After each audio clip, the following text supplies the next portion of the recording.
Bonjour à tous et bienvenue dans cette nouvelle vidéo, c'est Max de la chaîne L'Investisseur Indépendant et on se retrouve aujourd'hui pour une nouvelle vidéo qui est intitulée donc Bourse égale Casino. Alors j'ai eu l'idée de faire cette vidéo suite à différents articles qu'on a vu circuler et que vous avez peut-être vu aussi passer de votre côté si vous vous intéressez un petit peu à l'investissement. Suite à un sondage plutôt qu'une étude qui a été fait par Yomoni, qui est donc un gestionnaire d'actifs en ligne, qui disait qu'en fait, les Français trouvaient que le loto était moins risqué que la bourse pour investir. Donc, ce qui est dommage, c'est que je pense que Yomoni n'a pas publié ce sondage de manière publique. Ils ont juste partagé un petit peu les résultats auprès de certains médias. En tout cas, j'ai pas réussi à remonter moi-même à la source, à l'étude tombée dessus directement. Si jamais certains d'entre vous ont réussi à y avoir accès, je veux bien qu'ils me partagent le lien en commentaire. Mais sinon, voilà, j'ai trouvé un article de BFM TV qui résume à peu près bien ce qui a été dit. Et donc, on va se retrouver là-dessus tout de suite. Voilà, donc l'article, c'est celui-ci. Donc, il est titré Une chance sur 139 millions de gagner. Et pourtant, 79% des Français jugent que le loto est moins risqué que la bourse. 79% des Français. Alors, bien évidemment, ils n'ont pas interrogé 70 millions de Français, on est bien d'accord.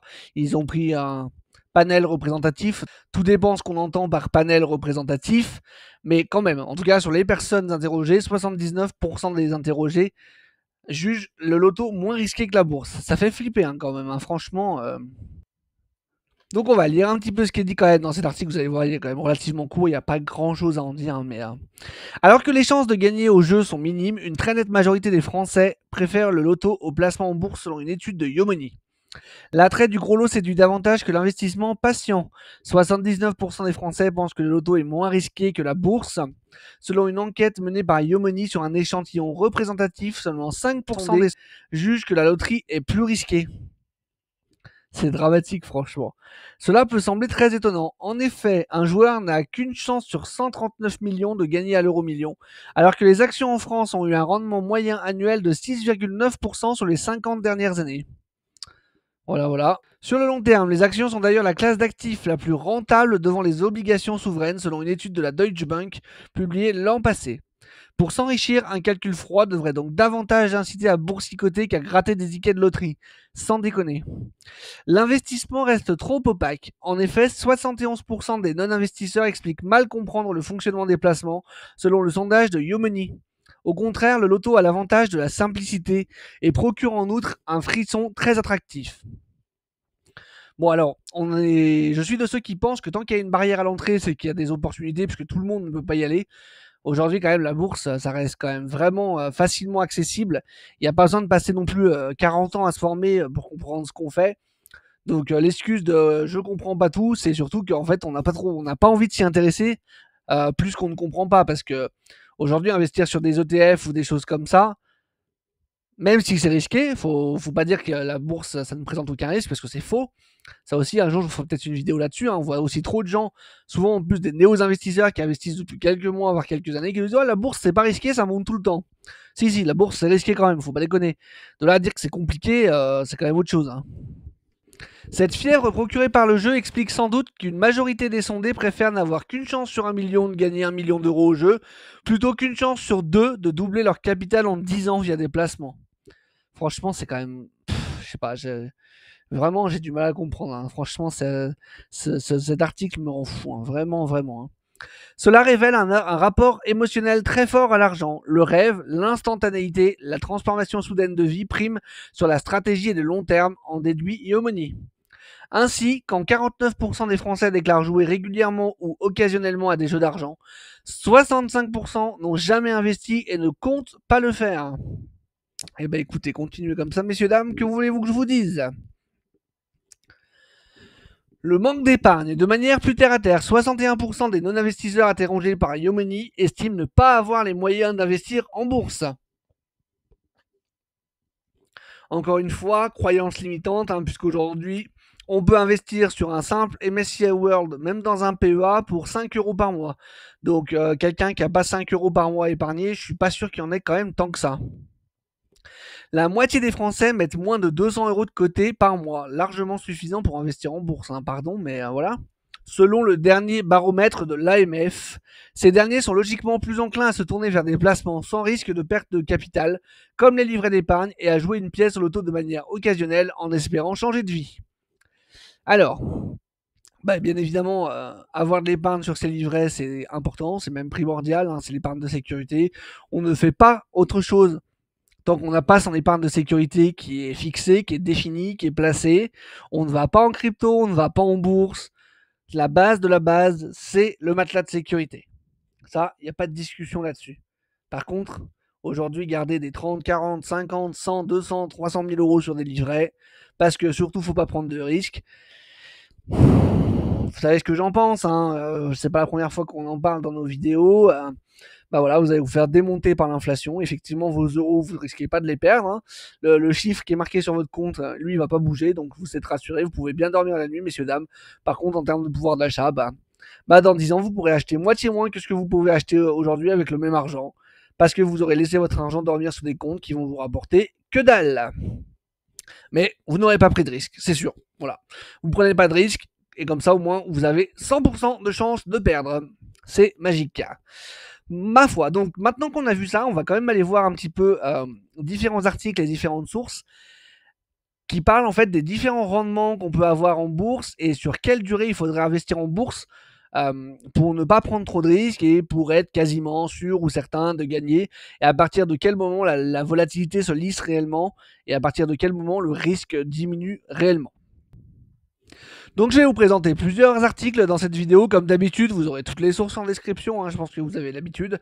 Le premier, donc, c'est un article d'Investopédia qui s'appelle « Avantage de détenir des actions à long terme ». Donc là déjà tout de suite au début on nous dit qu'une stratégie d'investissement à long terme implique de conserver ses placements pendant plus de 12 mois. Alors je suis absolument pas d'accord avec cette phrase. Pour moi un horizon de placement à 12 mois c'est pas du tout, mais alors pas du tout long terme. Quand on est à 12 mois, pour moi on est sur du court terme, hein. Pour moi du long terme c'est grand minimum 5 ans, et vraiment grand minimum. En bourse pour moi l'horizon idéal c'est minimum 10 ans, hein. Et c'est vraiment le minimum encore une fois. Donc cette stratégie inclut la détention d'actifs tels que les obligations, les actions, les fonds négociés en bourse, donc les ETF, des fonds communs de placement. Adopter une approche à long terme exige discipline et patience, et c'est peut-être bien là tout le problème des gens qui préfèrent jouer au loto, c'est qu'ils n'ont aucune discipline et encore moins de patience. En effet, les investisseurs doivent être capables de prendre un certain niveau de risque en attendant des rendements plus élevés. Investir en actions et les conserver est l'un des meilleurs moyens de s'enrichir à long terme. Par exemple, le S&P 500 a enregistré des pertes annuelles en seulement 13 ans entre 1974 et 2023, ce qui démontre que le marché boursier est fondamentalement haussier. Je vous lis pas les phrases jusqu'au bout parce qu'en fait c'est la traduction Google et des fois ça veut pas dire grand chose, hein, donc voilà. Donc les points à retenir: les investissements en actions à long terme ont tendance à surperformer les transactions à court terme lors de la synchronisation du marché. Le trading émotionnel a tendance à entraver les rendements des investisseurs, effectivement. Déjà pour moi, trading et investissement, ce sont deux choses complètement différentes. Le trading, effectivement, ça s'apparente à du casino, hein, dans la grande majorité des cas. Est-ce que ça veut dire que c'est impossible de gagner de l'argent en faisant du trading? Absolument pas. Il y a quelques personnes sur Terre qui sont très doués là-dedans et qui font des fortunes. Mais je peux vous dire que c'est absolument pas, mais alors absolument pas la majorité des gens qui peuvent faire ce qu'ils font. Et de toute façon, la plupart des gérants, même sur le long terme, même avec des outils qui leur permettent normalement de surperformer les marchés, qui ont des analyses en temps réel, des super ordinateurs, tout ce que vous voulez, n'arrivent pas à battre le marché sur 20 ans. Je vous ai déjà présenté dans d'autres vidéos des études sur le sujet, notamment une étude de Morningstar. Vous avez également les études Spiva, hein, qui sortent tous les ans. Je pense qu'on manque plus de documentation sur ce sujet depuis des années et des années. Le S&P 500 a enregistré des rendements positifs pour les investisseurs sur la plupart des périodes de 20 ans. Résister aux baisses temporaires du marché est souvent considéré comme le signe que vous êtes un bon investisseur, et l'investissement à long terme réduit les coûts et vous permet de capitaliser les bénéfices des dividendes si vous recevez des dividendes.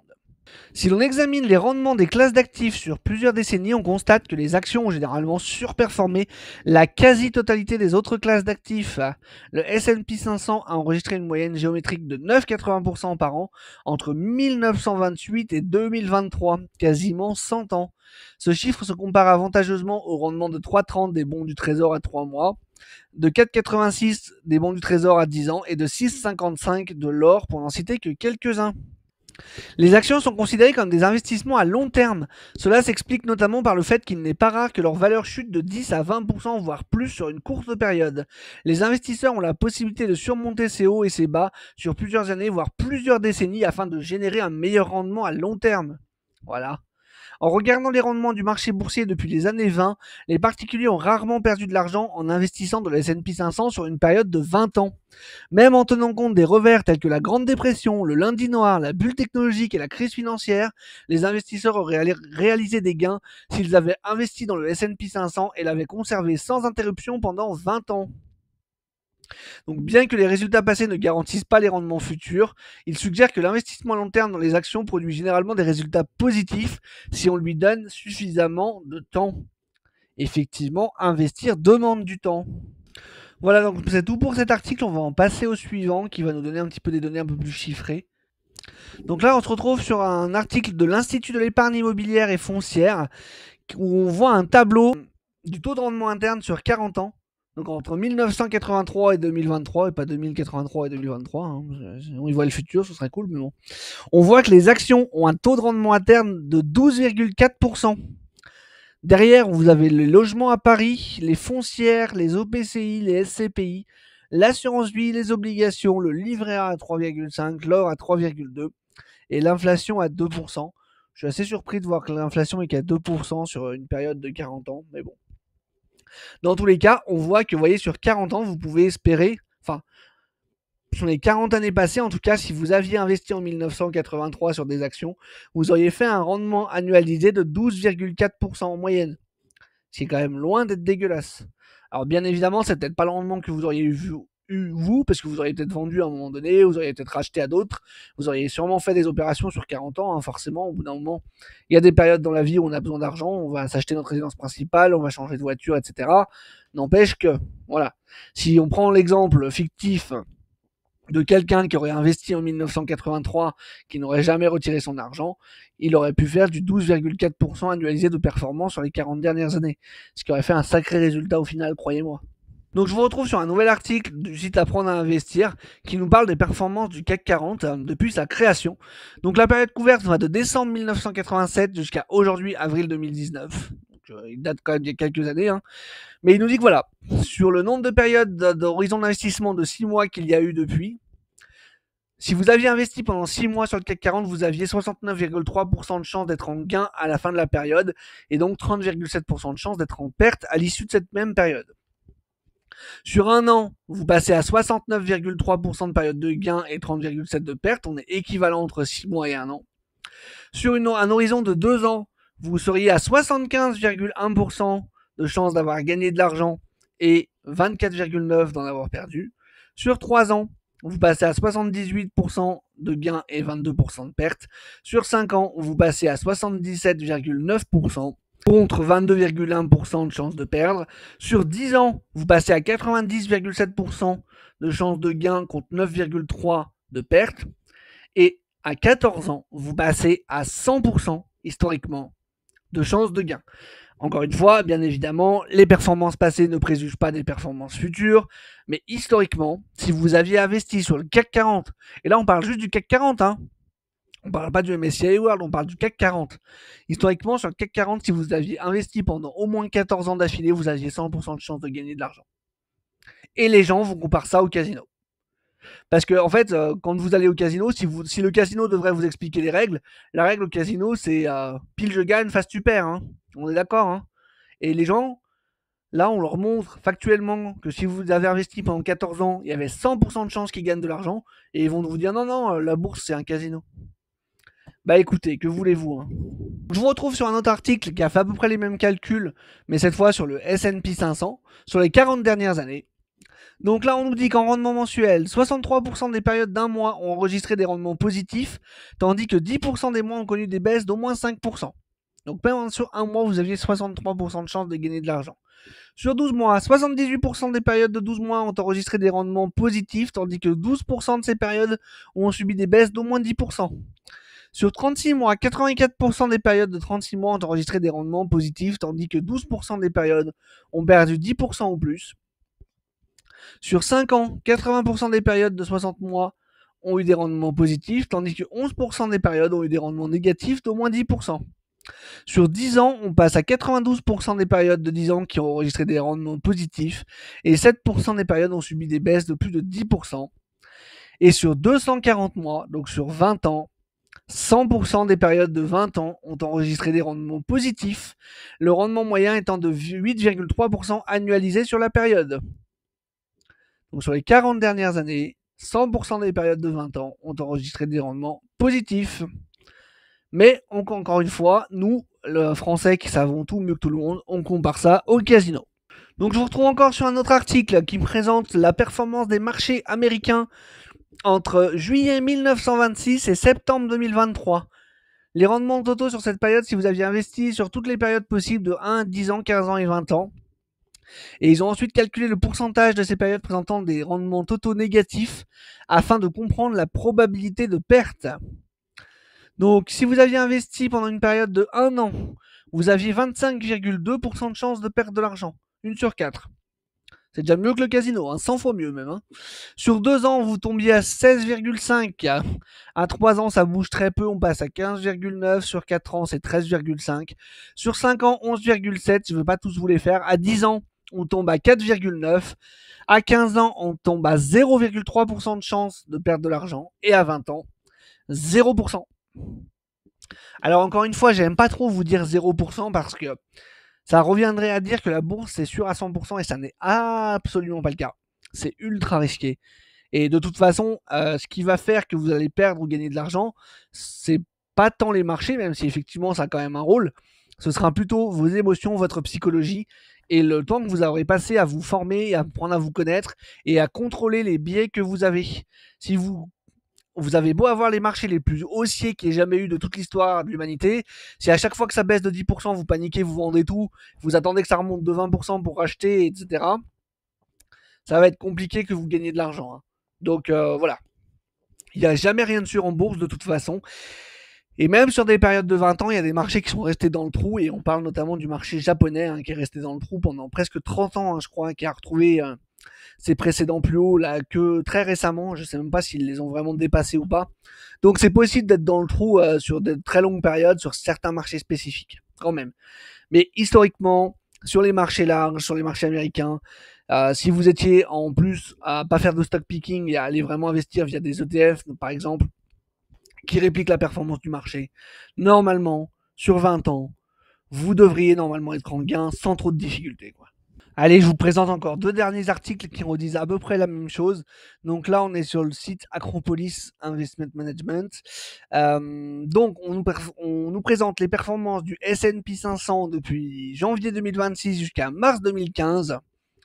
Et donc, sur quelle fréquence, en fait, vous auriez eu la possibilité de gagner de l'argent. Donc, si vous aviez pris une fréquence de 1 an, un horizon de 1 an, vous aviez 74,5% de gagné de l'argent. Sur 3 ans, on passe à 83%. Sur 5 ans, vous passez à 87%. Sur 7 ans, vous êtes quasiment à 95%, comme sur 10 ans d'ailleurs. À 15 ans, selon eux, vous êtes à 99,8%. Et 20 ans ou plus, vous êtes à 100%, historiquement. Voilà, je veux dire, enfin, tous les sites disent la même chose. Il y a pas mal d'études académiques de toute façon qui sont sorties à ce sujet, que j'ai pas réussi à retrouver en ligne, parce que souvent les données ne sont pas publiées ou alors elles sont payantes. Donc j'ai essayé de trouver des articles qui retranscrivaient au mieux ce qui a été dit dans ces études. Hein. C'est ce que je vous présente aujourd'hui dans cette vidéo. Et on va regarder un autre graphique qui est assez intéressant, que je vous ai pas présenté encore sur d'autres articles qu'on n'avait pas vus. Donc la mauvaise nouvelle est que lorsque les actions perdent de l'argent, elles peuvent perdre beaucoup d'argent, comme le montre le graphique de magnitude suivant. Donc là, en gros, ça nous montre quand les marchés sont en perte, quel peut être le pourcentage de pertes auquel vous pouvez vous exposer selon votre horizon d'investissement. Donc sur 1 an, la plus grosse perte qu'il y a eu depuis 1926, c'est moins 67,6%. C'est énorme. Hein. À 3 ans, c'est moins 80,8%. On se croirait sur le marché des cryptos, quoi. Sur 5 ans, c'est moins 61,5. Sur 7 ans, c'est moins 35,8. Sur 10 ans, c'est moins 36,8. Et sur 15 ans, c'est moins 5,9%. Donc effectivement, la bourse, c'est volatile, c'est pas nouveau. Et comme je vous ai dit, ce n'est pas tellement les marchés que vous allez choisir ou là où vous allez décider d'investir ou quand vous allez décider d'investir qui va être le pire. Le pire, ça va vraiment être vos émotions, votre mindset. Et encore une fois, hein, si quand ça baisse, vous vendez tout et que vous rachetez quand ça a tout remonté, que ça a fait x2, x3, c'est compliqué de gagner de l'argent. Donc vraiment, prenez le temps, renseignez-vous, formez-vous. Si vous passez du temps déjà à regarder mes vidéos, c'est que vous êtes des gens qui sont intéressés par cela. Et vraiment, voilà, ne faites pas n'importe quoi. Commencez doucement avec des petites sommes. Habituez-vous. Faut apprendre à marcher avant de courir. Et puis voilà, apprenez à vous connaître. Surtout, c'est vraiment ça le plus important. Et quand vous sentez que vous êtes de plus en plus à l'aise, bah là, vous pouvez augmenter la cadence, augmenter les montants, augmenter les sommes. Pourquoi pas augmenter un petit peu aussi les risques sur différentes classes d'actifs. Mais voilà, faut vraiment y aller petit à petit, quoi.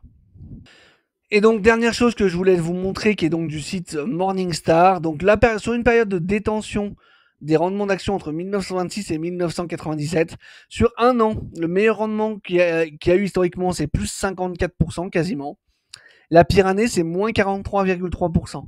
Sur 5 ans, c'est plus 23,9%. Et en négatif, c'est moins 12,5%. Sur 10 ans, vous auriez pu faire du plus 20,1%. La pire période de 10 ans sur laquelle vous auriez pu faire, c'est moins 0,9%. Donc on est quasiment plus en négatif. Sur 15 ans, le meilleur rendement que vous auriez pu espérer, c'est plus 18,2%.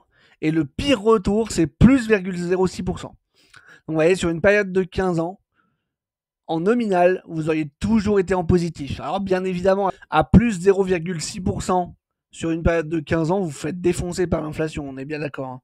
Mais voilà. Sur 20 ans, le meilleur rendement que vous auriez pu espérer, c'est plus 16,9%. Le pire, c'est plus 3,1%. Et sur 25 ans, le meilleur rendement, c'est plus 14,7%. Et le pire, plus 5,9%.